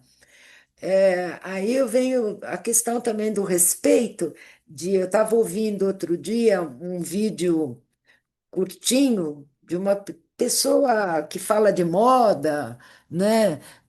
A Glória Calil, que eu acho que traz a questão do chique, né? Para falar mesmo do comportamento humano. E que eu acho que é muito mais do que ser chique na moda, mas é ser chique no estilo, ser chique na vida, ser chique no modo de viver, de se comportar socialmente, da sua intencionalidade, né? Naquilo que a gente faz profissional ou pessoalmente. Ela conta um caso muito basicão, que é assim, que ela entrou num táxi e o motorista, querendo puxar papo com ela, pergunta assim: e o que que a senhora achou, né, da separação da Ivete Sangalo? E que, e que aí ela falou: a separação da Ivete Sangalo só diz respeito à Ivete Sangalo. Ela é uma pessoa pública, mas o que eu tenho a ver com a história pessoal, particular, das escolhas de com quem ela vive, né, de quem ela gosta, dos problemas, dos conflitos pessoais, do casamento da Ivete Sangalo. Eu acho que isso nos serve também, é um exemplo bem bobo, né? Mas que faz a gente refletir sobre assim, o que nos interessa, o nome social, qual é o nome que eu vou chamar o meu aluno, ou a pessoa que eu convivo ou que eu não convivo, o que isso diz respeito à minha vida, né? Mas a escolha, a vida pessoal, a conquista, é, se ela tem passarinho, como diz você, se ela tem cachorro, com quem ela dorme ou com quem. ou que tipo de vida, de modo de viver ela escolheu, as circunstâncias da vida dela. Então, eu acho que são assim reflexões que você nos traz, que eu acho que quero te agradecer muitíssimo. Não é uma pergunta, era só realmente corroborar a sua brilhante apresentação, né, que nos traz aí reflexões muito profundas, não do outro, da tolerância mínima, como você coloca, mas muito mais de uma ética de compreensão do outro que implica em mim mesmo, né? A ideia da solidariedade versus responsabilidade que, na verdade, se nutrem mutuamente. Parabéns, Rodinei, muitíssimo obrigada pela sua fala tão potente. Imagina, eu que agradeço. Eu acho que a Ângela estava com a mão levantada, não é? Pronto, então a palavra está aberta. Ângela, se você quiser ligar o seu microfone. Bom, primeiro dizer que é um prazer enorme ouvir o Rodney de novo, que é assim, é brilhante, né, meu amigo? Você, coração, coração, sensibilidade pura. E conforme ele foi falando, eu fui fazendo aqui umas anotações de cenas, que hoje eu estou como diretora de SEI, que são crianças de 0 até 4 anos. E aí me trouxe uma angústia muito maior, porque eu pensei assim, nós estamos falando o Rodney está falando de uma sociedade e de uma compreensão humana, e eu fiquei muito preocupada com as minhas famílias. Mas eu queria só contar uma cena que eu acho que, e depois eu queria que ele falasse um pouquinho, porque eu acho que o maior desafio para nós, nessa faixa etária, está com as famílias, porque o comportamento das famílias tem reverberado nas ações das crianças dentro da sala, né? Então eu vou contar só essa cena que me deixou muito, muito, muito preocupada. Uma criança negra vinha todos os dias com o cabelinho muito esticado, muito esticado. E ela fazia, dói a minha cabeça, dói a minha cabeça, dói a minha cabeça. Eu falei, professora, vamos soltar o cabelinho dela, vamos fazer um penteado bonito no cabelo dela, porque é bonito o cabelo dela. No dia seguinte, ela voltava com o cabelo amarrado. Até que eu chamei a família, eu falei, mãe, por que que ela vem todos os dias com o cabelinho amarrado? Ela se queixa de dor. E o cabelo dela é tão bonito, faz parte de vocês, faz parte dela, né? Ela fez assim, sabe por quê, professora? Ele me chama de professora. Porque o coleguinha falou que o cabelo dela bate na boca na hora do almoço. E ela não quer, ela quer ficar perto do amigo. Aí isso me chocou. Aí o Rodney falou da escuta, né? O quanto que a escola é cega para ver determinados pontos que você pode discutir. A questão do colo, as professoras, é chocante quando você vê um bebê negro, por exemplo, né, chorando e o outro no colo. Claro que gradativamente a gente tem quebrado esses paradigmas, mas é difícil, de vez em quando acontece. Então, eu pensei que o desafio para os 6 crianças de 0 a 4 anos, porque as crianças não têm preconceito, as crianças não fazem distinção de gênero, cor, eles não fazem isso. Mas as famílias fazem. E uma outra cena foi no Dia da Família, em que eu tenho um casal gay que adotou um menino lindo e estava participando da escola da família. E as famílias vieram me questionar. E eu disse: como assim? É uma família. Direito como vocês, cidadãos, né? Então, eu fiquei muito preocupada. Aí eu gostaria que ele falasse um pouquinho, porque é uma faixa etária que eu não tenho problema com as crianças, mas eu tenho famílias que questionam. Então, eu queria que ele falasse um pouquinho e gratidão, Rodney. Imagina, Angelita, eu perdi só um pedacinho que a minha internet travou um pouco. Na primeira cena que você estava contando, da criança que chegava com o cabelo esticado e dizia que estava doendo. Aí eu perdi o final dessa história, se você puder contar um pouquinho. Contar de novo. Tá mudo o seu microfone, peraí. Ok, tá falando? Sim, sim, sim. Vou resumir, mas assim, a menininha vinha todos os dias com o cabelo amarrado, esticado, Uhum, e se queixava no período que estava doendo, que estava doendo. E eu falava, professora, vamos soltar o cabelinho dela, porque é um cabelinho tão lindo, por que que tem que esticar? Não faz sentido. Vamos fazer um penteado. Bom, vamos trazer isso mais para o conforto dela. Mas todo dia ela chegava com o cabelo amarrado. Até que eu peguei e falei: não, eu preciso ouvir essa família, eu preciso saber por que que ela faz isso. Aí eu perguntei para a mãe, falei: mãe, por que que você prende o cabelinho dela? Se é um cabelo tão bonito, ela se queixa de dor, é desconfortável para ela. E não tem problema, porque faz parte de vocês isso. Ela, só se ela não gostar, só se, né? Mas faz parte de vocês. Falou, sabe o que é, professora? É que ela falou para mim que o coleguinha dela falou que o cabelo bate na boca dele durante o almoço. E como ela gosta muito do amigo, quer ficar perto do amigo, ela pediu para prender o cabelo. Você entende? Então, aí a tua fala me fez lembrar, né, da escuta sensível da escola, o quanto que a gente não enxerga essas coisas que, para mim, poderia passar, tá com o cabelo, solta o cabelo, amanhã vem com o cabelo preso, solta o cabelo, poderia ser uma coisa rotineira, mas aquilo me incomodou. Então, é assim, eu estou vendo que as ações, essas coisas de família, impactam e reverberam nas ações das crianças. Aí eu queria, é um desafio, porque eu tenho que trabalhar com as famílias e não com as crianças, porque as crianças, para elas, tudo bem. O mundo está tudo bem, ela não uhum, vê diferença.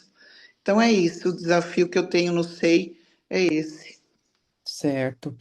Posso já engatar aqui, Bel? Tá.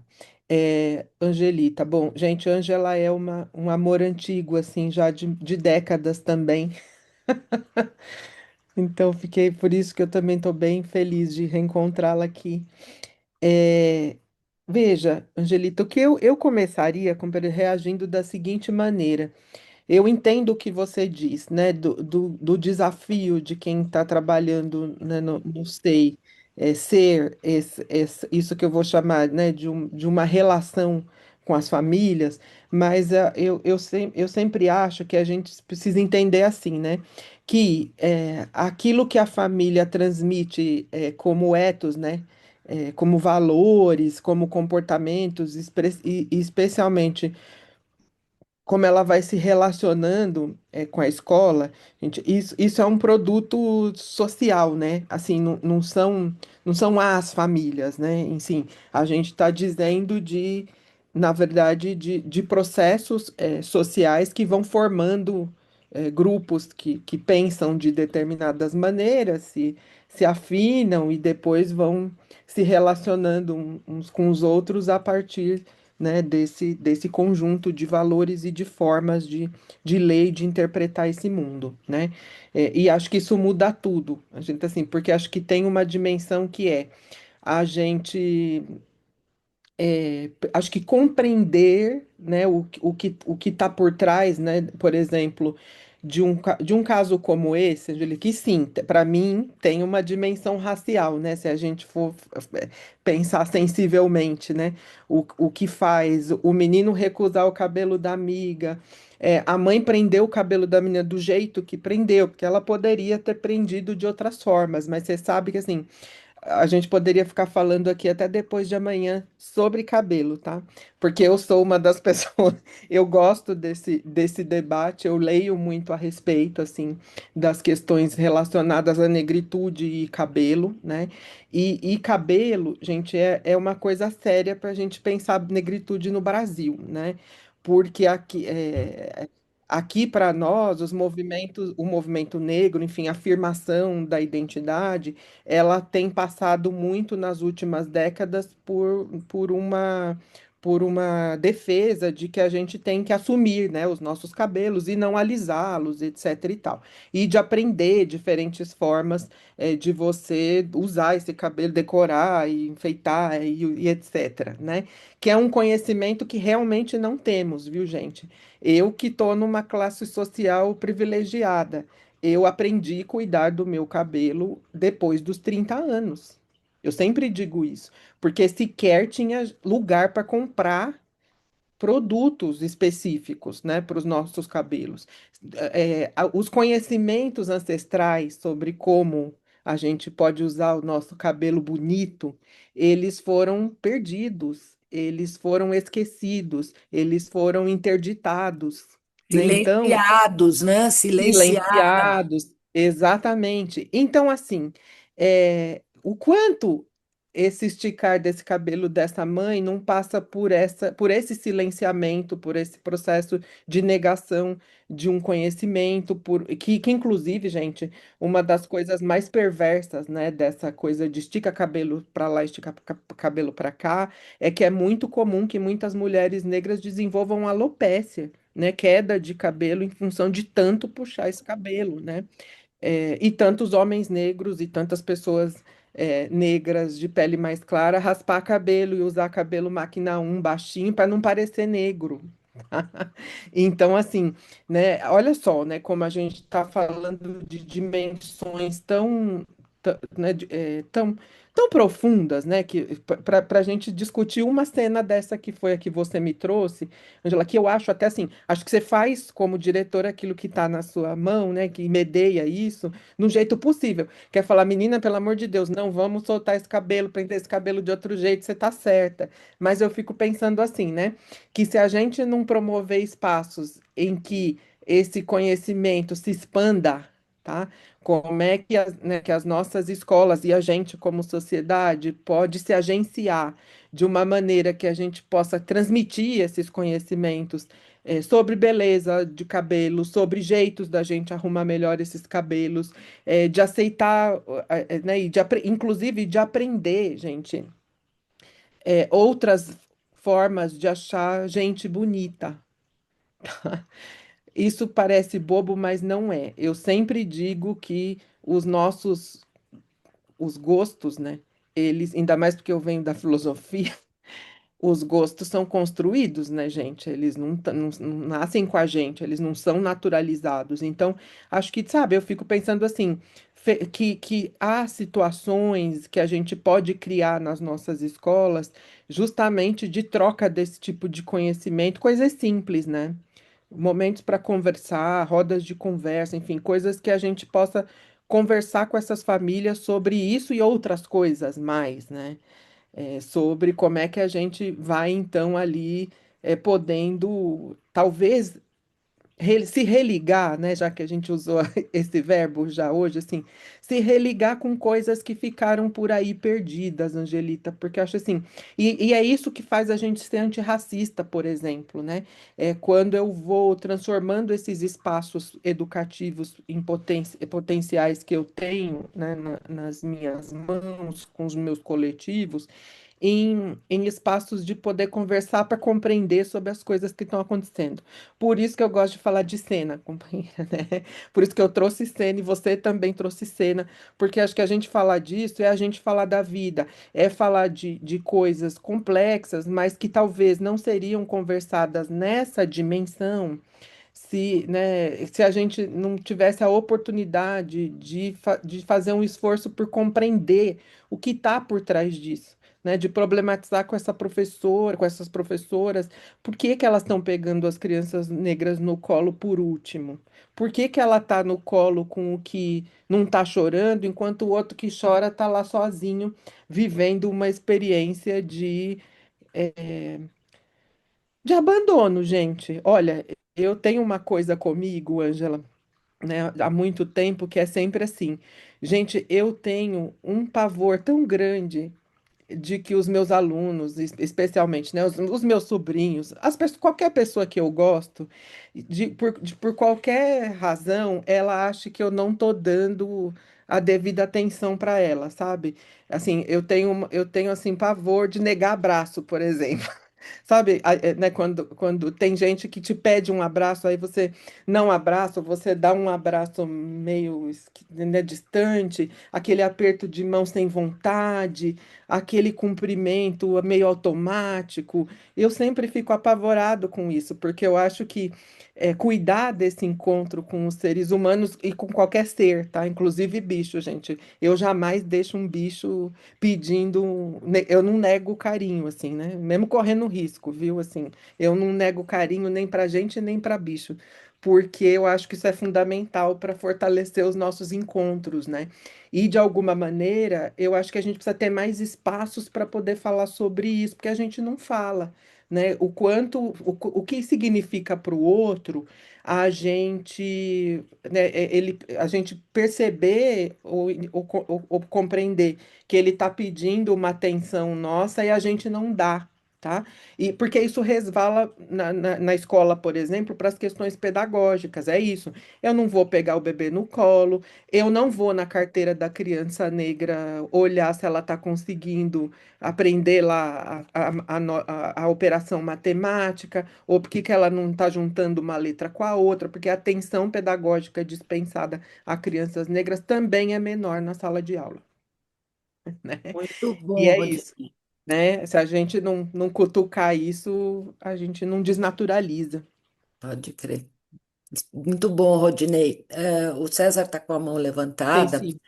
Antes de eu passar para o César, eu vou ler aqui um comentário da professora Elizabeth Campos do chat, que vai ao encontro da fala da Ângela e a sua resposta, que aí, quando você for responder para o César, se você puder incluir algum comentário, já te agradeço, porque a gente já está começando chegar ao horário final. A Beth fala, então, Ângela, as famílias inclusive reclamam de determinados livros que as escolas leem e determinados projetos. Tem um ex-aluno dela, né, no caso, professor de uma escola, que foi demitido por seu posicionamento em sala de aula. Muito difícil. Eu não sei qual é exatamente o posicionamento, se houver tempo ainda a Beth depois esclarece, mas enfim, é esse o comentário aqui do chat, tá? Vou passar para o César, que aí se der tempo a gente ainda volta a Beth e o Rodinei complementa aí os comentários. César, muito bem-vindo, muito obrigada, a palavra é sua. Deixa eu ver se você já está conseguindo falar. Consegui. Ok. Rodinei, muito legal te ouvir, prazer. Eu já tinha te ouvido lá na Fundação Carlos Chagas, naquele evento que estava o Cohen, né? Foi muito bacana. E eu queria entrar um pouquinho para o lado da política pública, né? Já na apresentação você falou que tem trabalhado com isso. E me chama a atenção, assim que você falou do caso, né, onde você não tinha o dinheiro para participar da greve, da menina também nessa situação, né? Eu acho que por trás disso tem uma coisa que é muito importante, que é a gente ter os vínculos, né? Ter a confiança para poder falar. E para o Edgar Morin, né, a ideia da religação, a gente vai precisar buscar o tempo inteiro a religação, né? A ética dele é essa busca da religação constante, porque a gente vai, né, o ciclo que ele traz. E aí nós sabemos que a gente está muito separado, muito polarizado, é muito difícil fazer isso.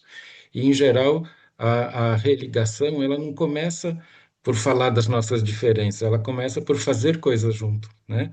E às vezes nem isso dá, né? Então tem casos, por exemplo, que você pega um grupo e eles discutem alguma coisa, e tal, e você pega uma síntese disso e conta para o outro grupo, que é o rival, né? Fala, olha o que que eles estavam conversando, o que que eles pensam, né? Quais são os medos deles. Tal. A hora que você conta para outro grupo, ele começa a olhar de uma maneira diferente. Então, assim, são aproximações possíveis, mas aí eu queria trazer para a ideia de que não é só a cena, né? É o que que se faz a partir disso, né? A ideia, de novo, do Mohan da ecologia da ação, né? Eu posso trazer e mostrar para o outro, mas a hora que eu dei o primeiro passo, eu não sei direito para onde vai isso, né?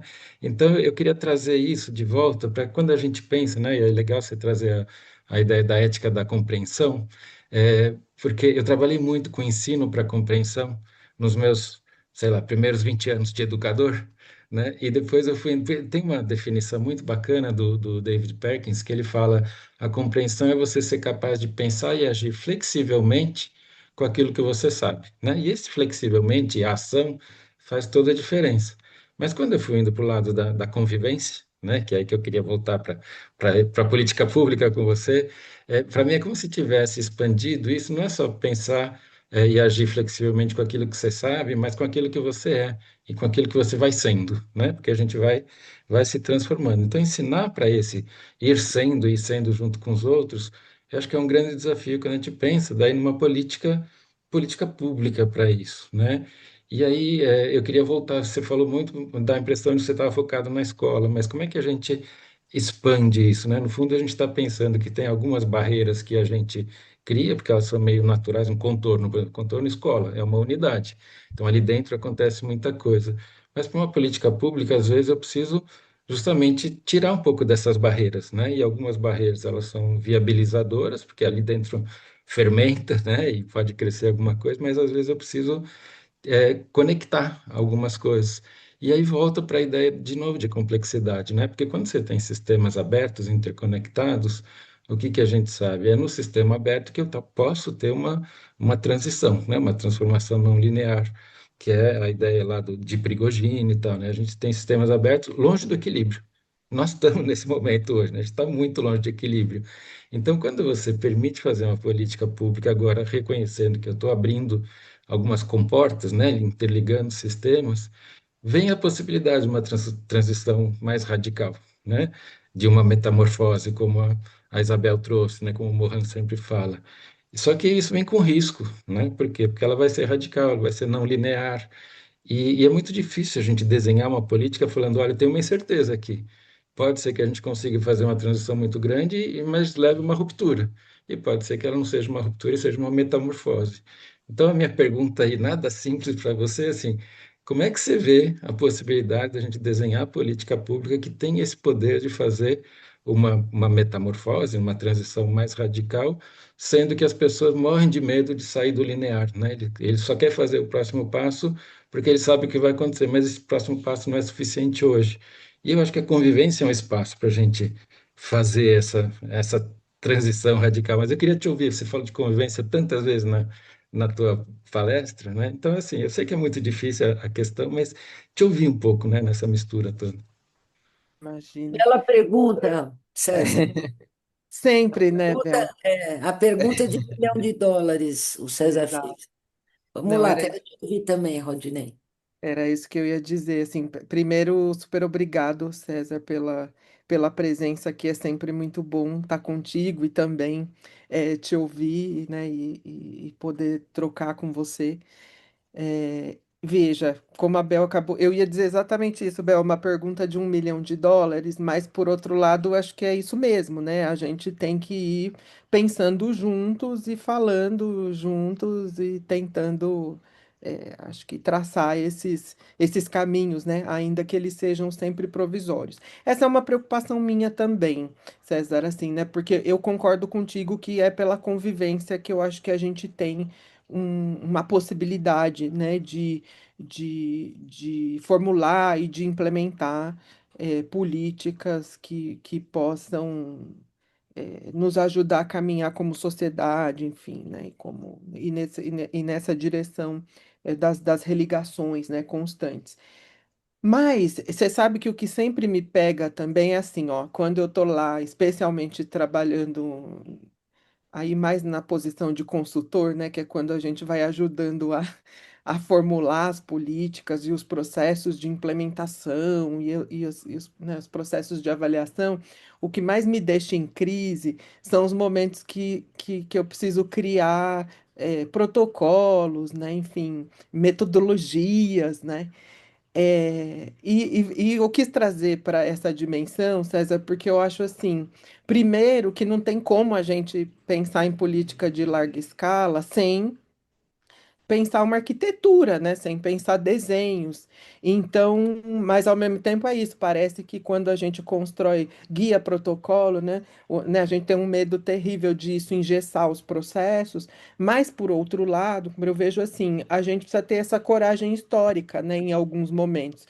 Acho que a grande questão é a gente nunca fazer essas coisas sozinhos, né? Assim, quando a gente desenha a política e pensa em método, porque não tem jeito a gente tem que pensar, né, é, métodos, né, senão a gente também não concretiza nada nas nossas experiências. E acho que, para mim, a resposta tem sido esse esforço de tentar fazer junto, né? De fazer coletivamente, de discutindo né, com os principais interessados e juntando os especialistas com quem está vivendo as experiências concretas, enfim, que acho que é isso, é o que a gente faz com aquilo que a gente está ali vendo acontecer ou precisando enfrentar. Então, eu tenho me permitido, em alguns momentos, dizer assim: a gente precisa construir, por exemplo, métodos e metodologias de enfrentamento à violência de gênero, ao racismo, à melhoria da convivência escolar, né? Eu, por exemplo, fiz lá, fui juiz, né, da elaboração, fui um dos, né, juízes da elaboração do guia de melhoria da convivência escolar, e sempre com esse receio, né, com esse medo de falar, "Ai, meu Deus do céu, eu estou fazendo uma coisa muito engessada, eu estou contribuindo, sei lá, para uma coisa engessada. Por outro lado, gente, assim, minha primeira graduação é filosofia, mas eu sou pedagogo também, né? E aí eu fico pensando, gente, né, eu cheguei à seguinte conclusão provisória, César: se não fomos nós em conjunto a pensarmos as metodologias e os métodos, ainda que a gente cometa erros e que a gente possa identificá-los juntos e que a gente possa né, ir acertando os ponteiros ou fazendo uma coisa completamente diferente, né? Acho assim, se a gente não for juntos, né, enfrentando esses processos de construção de métodos e metodologias, eu acho que a gente também não sai muito do lugar, né? Porque fica. Meu maior medo tem sido assim, ó, se a gente não se aventurar a fazer essas coisas, outros farão e ainda vão com uma faca, né, na mão, com um revólver na mão, nos obrigar a fazer aquilo que foi pensado porque nós nos recusamos a fazê-lo, sabe? Então, assim, é isso. Eu tenho preferido enfrentar esse problema dando as mãos, né, para os companheiros, para as companheiras e dizendo assim, gente, vamos enfrentar, pensar como, né, construir os comos, né, que é como a gente vai construir possíveis saídas para os problemas que a gente tem enfrentado, sabe? Eu não sei, é um pouco isso que eu tenho refletido, sabe? Assim, da gente fazendo meio como porco-espinho, assim, tudo juntinho, meio como, né, como os galos do João Cabral, né? Assim, um pouco né, nesse movimento. E só para fechar, que tô aqui olhando o relógio, Bel, eu só queria, não queria deixar de comentar o comentário da colega que você leu, né, das escolas que vão ali tentando não, né, vão silenciando mesmo os professores, colegas sendo demitidos, e é isso mesmo, né, enfim. E a polícia dentro da escola, né, gente, porque não era, porque tem gente querendo dizer que não é para ficar ensinando macumba, né, para os seus filhos, enfim, né, a ignorância sobre diferentes ordens e manifestações. Gente, isso é concreto, né? Isso é real, acho que isso tem acontecido mesmo. Eu mesmo vivi uma experiência durante a pandemia de que eu fui chamado para recebi uma chamada de atenção, No governo passado, tá, gente? Que foi assim, que eu falava muito de política na aula, né? Mas aí eu me lembro a época eu tive que responder assim. Então, a minha disciplina se chama Políticas Educacionais no Brasil, né? Só começa pelo nome, né? Ou seja, se eu não tratar dessa dimensão, então eu não. Aí, né, isso foi bom porque bastou. Falei, se eu não tratar da dimensão política na minha aula, eu estarei descumprindo o programa.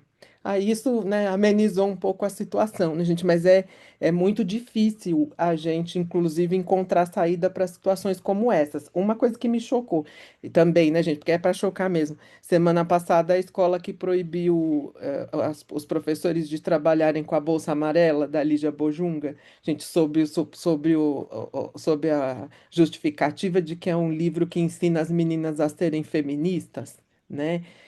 Eu falei, não, gente, é um nível de ignorância tenebroso.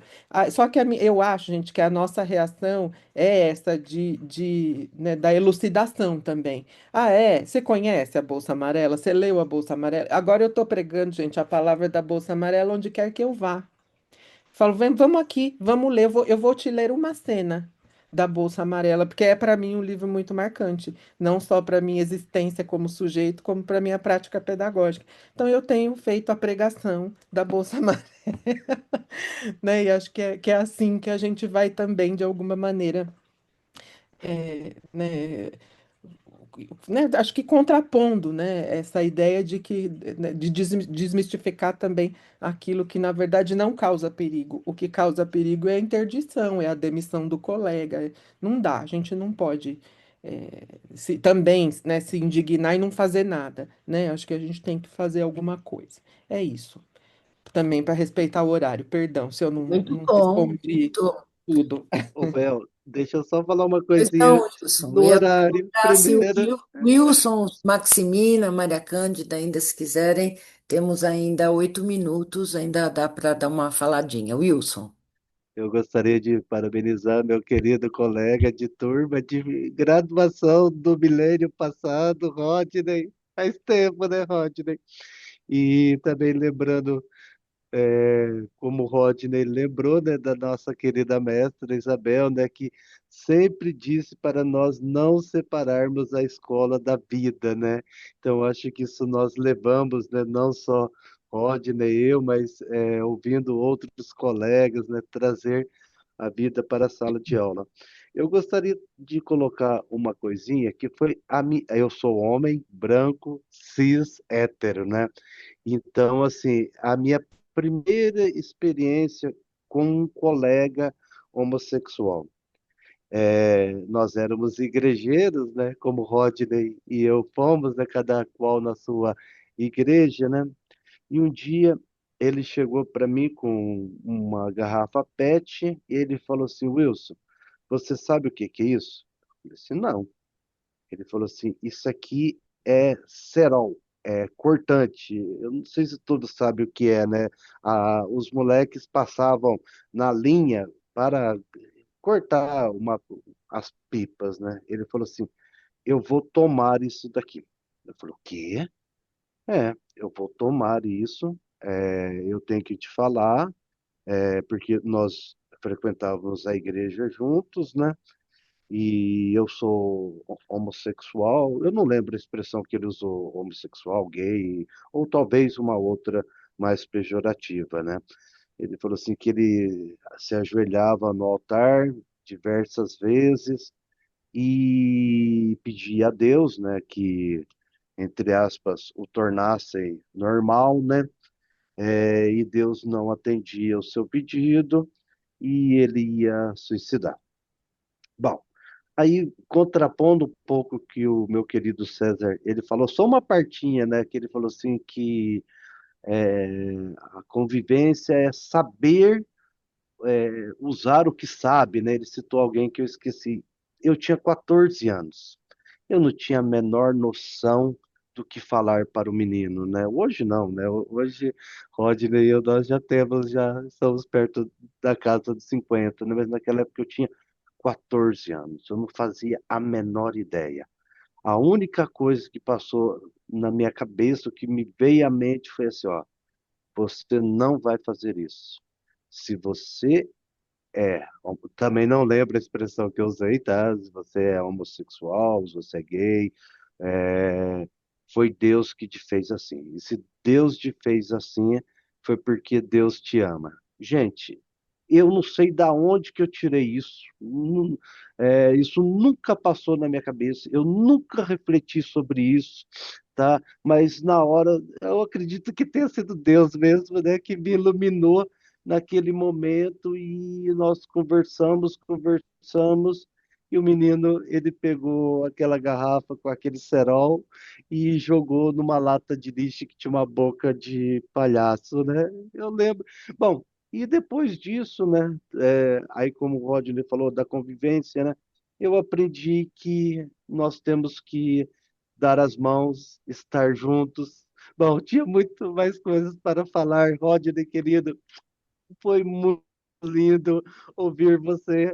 Espero que nós tenhamos outras oportunidades. Parabéns e continuemos em luta por um mundo melhor. Isso que Edgar Morin deseja e quer de nós, seus discípulos e discípulas e discípulas.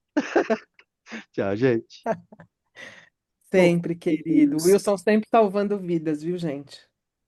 É, Beth, já tá, não está muda mais. Ah, Obrigada, tá. Beth. Não, eu só queria fazer um pequeno comentário. Primeiro, agradecê-lo, Rodney. Foi um prazer ouvi-lo e conhecê-lo. Muito bom, adorei. Só um comentário bem breve. Eu penso que essas questões das escolas, e sim, livro tem também aquele que eu, inclusive, mencionei, que era o Rouxinol e a Raposa, né? Esse foi um motivo de muito problema na escola. O projeto sobre é, como é que é? Oh, meu Deus, esqueci agora. Mas, e também o posicionamento do aluno, porque uma aluna perguntou para ele, ou disse, ou comentou que macumba era coisa do diabo. E aí ele foi discutir isso com a classe. E aí a mãe veio e ele foi demitido porque era uma escola particular.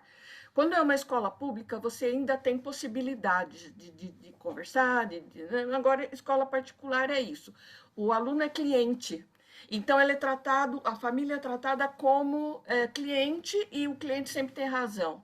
Então, isso é uma situação muito séria. E o que eu penso? Que o projeto político-pedagógico, ele não é só para o aluno, é para toda a comunidade escolar, inclusive para as famílias. Então, a gente precisa trazer esse debate, inclusive, no âmbito da comunidade como um todo, dos profissionais da escola, não só professores, mas os profissionais da escola, as famílias. Então, essas temáticas elas precisam estar presentes. Não pode ser um projeto isolado, não pode ser algo pontual que se faz na escola. Eu lembrei, o projeto era de capoeira, né, que também foi outro problema gravíssimo, né?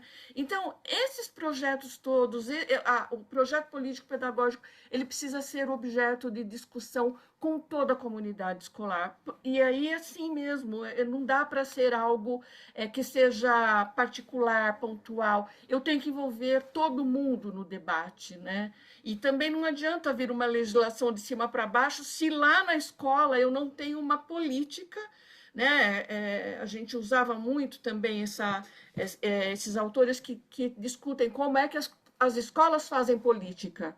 As escolas fazem política. Como que elas fazem essa política, né?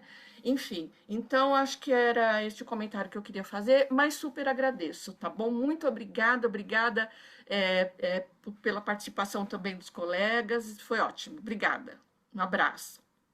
Obrigada, Beth. Rodinei, seu último minuto? Pode ser. Não, Beth, eu assim só vou corroborar porque achei perfeita essa, foi a cerejinha do bolo, né? Lembrar que o PPP é para todos, né, gente? Acho que eu gostaria só de sublinhar isso bem forte, né? Porque é também o nosso principal caminho para essa ação política é, que a gente efetivamente exerce. E aí quero já, então, aqui dizer minhas palavras finais, dizer da minha gratidão, tá, por esse convite, gente, e né, que me despertou muitos bons afetos, né? Muitos afetos positivos e alegres, como diria o Spinoza, por esse encontro, né, com as pessoas que eu já conhecia de tanto tempo, mas com as que eu também pude conhecer hoje, viu, gente? Boas coisas para todo mundo, força, né, coragem, alegria, e vamos em frente, vamos junto. Muito obrigada. Rodney, muito obrigada, sem palavras suficientes para agradecer pela sua presença, pelo seu carinho, por sua brilhante apresentação. Quero também agradecer a presença de todas e de todos. Quero anunciar aqui que teremos as nossas próximas atividades do CEP. O mês de julho não tem palestra, oficina, debate da nossa parceria com o Estado, por ser férias de professores. Teremos em agosto um debate sobre o paradoxo vida e morte, com Cláudio Bastos e eu, para a gente discutir também, conversar um pouco sobre essa questão tão importante, tão cara ao Edgar Morin, que acabou de ficar encantado, como gosta de dizer o Luan, né?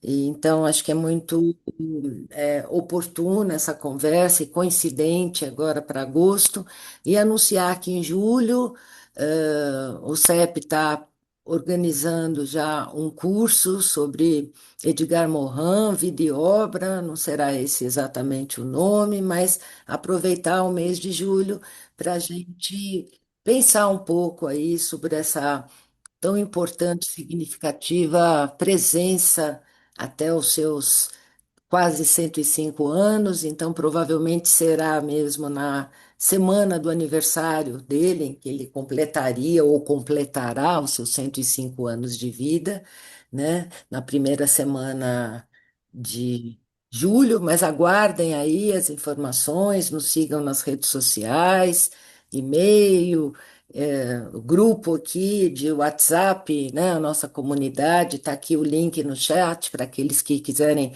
fazer parte, aqueles que quiserem se associar também como pesquisadores do CEP Edgar Morin, entrem em contato com a gente. Será um prazer tê-los mais perto. O CEP, que eu falo sempre, é a casa de todos nós, não é só meu e da Maria Cândida, do Wilson e da Maximina, mas é de todos nós. E é isso. Agradeço pela presença de todos, carinhosa, e de modo muito, muito especial, o meu carinhoso abraço ao Rodney e a todos e todas que nos acompanham aqui. Muito obrigada, bom descanso, um beijo e um abraço em cada um e em cada uma. Rodney, beijos. Então, Obrigada. Boa noite. Obrigado, Bel. Tchau, tchau, boa noite. Até a próxima. Até.